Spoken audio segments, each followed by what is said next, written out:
Hello, fellow Hell Let Loosers. Welcome back to another how-to tips, tricks videos. Today we are covering anti-tank rolls. First up, we have the German Panzer IV and the American Bazooka. Now, the beauty of the German tanks are they are exceptionally good at infantry support. Being the fact, you cannot pen the front of the German tanks.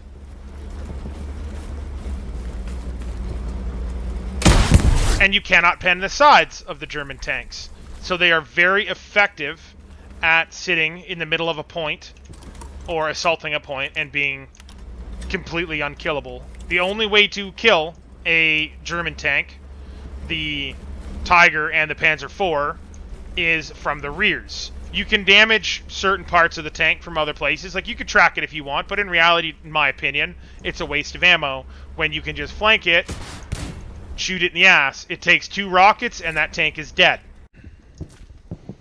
Alright guys, so next up we have AT mines. Now AT mines are a tricky little bugger sometimes because the American anti-tank mines are these big stupid coffee cans that are incredibly easy to spot. At any distance you can tell that is a mine. However, on a lot of maps, there is raised terrain on the roads, ruts cut out from wheels, that kind of thing that are all assets to the road. That's what you want to look for with a mine. Now, I realize this is not a road, but on this map, these roads are a little bit tougher to use. But, as you can see, you can tuck a mine into the terrain of pretty much any part of this because of the beauty of this game. And boom, that mine is now impossible to see, and it will still activate. So that's what you want to look for when placing mines, is any kind of raised portions of the road to hide the mine inside the terrain because of the way this game works. It's very easy, but if you come out to the actual road over here, you can see why I had to demonstrate where I did. There's really no raised terrain here on the road. Now, when placing anti-tank mines to destroy a tank, you kind of have 2 different methods. If you put a mine on the side of the road, like so, this will do mostly track damage to a tank. It'll zero the tracks or do 80% tracks. It may do a little bit of hull damage. For the most part, it's only going to do tracks. Ideally, what you want to do is stick them smack in the middle of the road so that you do almost all hull damage. And the best way to do it is to stack 2 of these bad boys side by side in the center of the road.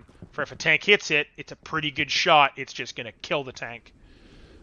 Alright guys, we have my favorite assistant, 7 Cav Lee here, driving the Tiger. He is going to be my test dummy and to demonstrate what I was talking about with mine damage. So I'm going to put a mine down in front of his tracks. And just like when we were talking about where to put the mines on the road, be it edges or center, we're going to let him run that over. Lee, go ahead and run that over. Just go straight.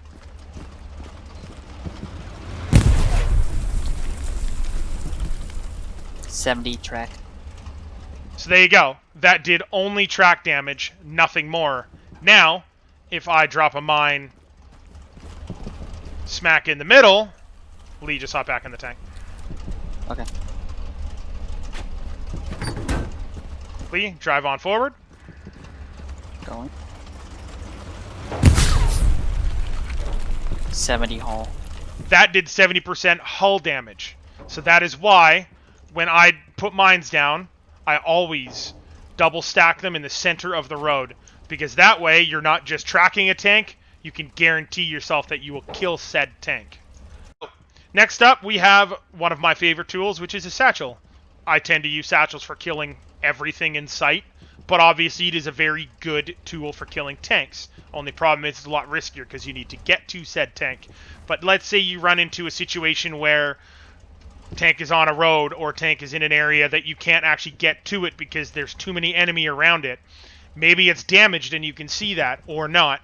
Or you have another guy with you with another satchel. You can do a proximity det on it. So we come over here, and this is where I can get up to safely.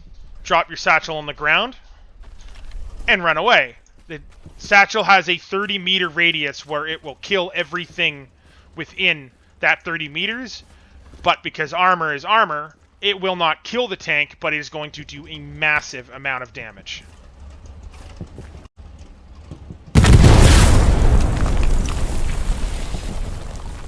Turret's fucked. Track 75, hole 75. There you have it. So that almost completely destroyed this tank from a proximity death with a satchel charge. So what you want to do, if you can't get to the tank, especially if you have a partner with a satchel, both of you run up to a hedgerow or a building or anything within 30 meters of that tank and drop a satchel on the ground. The light tanks, recon tanks, half-tracks, those sort of things will die within 30 meters of a satchel. They will not survive. But the mediums and the heavies, they will survive a proximity death unless they're damaged. If that tank had any hull damage done to it, 110%. That's it, guys. Now, let's say you manage to get up to a tank with a satchel, right? What you want to pay attention to is where to put the satchel. Now, when you approach a tank, 99% of the time, the crew member is going to pop out on the right side of the tank. However, as you just saw, if there is something, an object close to the right side of a tank, it's going to spit them out on the top of the tank. So the ideal location to approach a tank from is on the left side or the left rear corner. And that gives you the most time to plant the satchel and defend yourself, or defend yourself if you hear them hop out. Alrighty guys, here we are with the anti-tank. The Panzerschreck versus the T-34. The beauty of the Panzerschreck is this thing is dangerous because the T-34 has absolutely zero safe zones against a Panzerschreck. As you can see from the front, it will get penned. The problem with that is when you are in a T-34, you cannot provide much for infantry support. The sides are pennable, the rear is pennable. Pretty much every single spot of a T-34 is a two-shot to a Panzerschreck. So if you are in a T-34, be very cautious about getting close to infantry because you will not survive. Alright guys, here we have the medium Sherman, and here we have a Panzerschreck. Again, the beauty of the Panzerschreck is this thing is dangerous. You have a medium Sherman here. It is not safe from the front. There is nowhere on a medium tank, or the medium American tanks, that they are safe from a Panzerschreck. Front, sides, rear, doesn't matter. So if you are in a medium Sherman, you need to be very cautious about how close you get to infantry if you are attempting to do infantry support, because these Panzerschrecks are dangerous. Now, from the other side of it, if you are the guy packing a Panzerschreck around, and you decide that you need to go for that lovely rear shot, that big star down there is your target. If you aim for the jerry cans, it will not pen. There is something wrong with the hitbox for the jerry cans. I don't know what it is, but it doesn't work.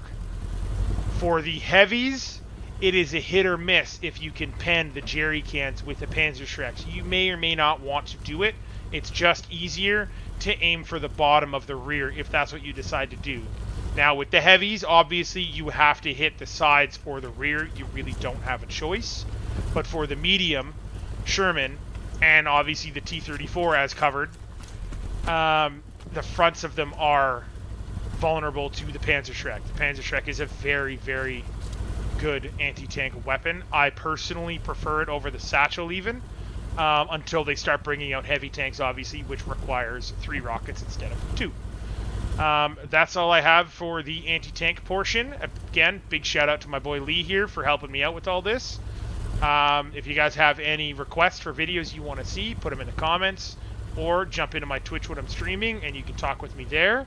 Like, follow, subscribe. It's always very appreciated. Your guys' support is awesome, and thank you very much for watching, guys.